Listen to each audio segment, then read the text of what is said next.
ទី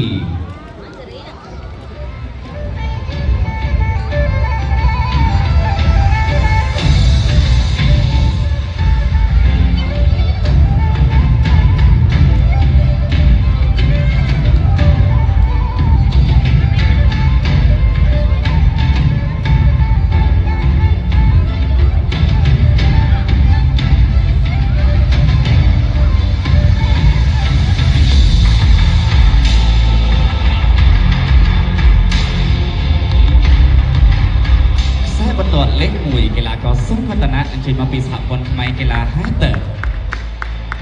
ខ្សែបន្ទាត់លេខ2កីឡាករឆាន់គ្រៀតអញ្ជើញមកពីសហព័ន្ធខ្មែរកីឡាហាទ័រ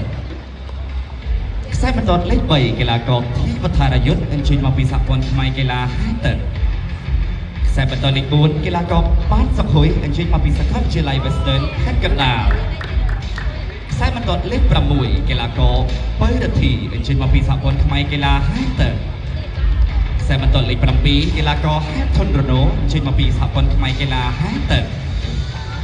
និងខ្សែបន្ទាត់លេខ8កីឡាករស៊ូមពិសាអញ្ជើញមកពីសហព័ន្ធខ្មែរកីឡាហាទ័រ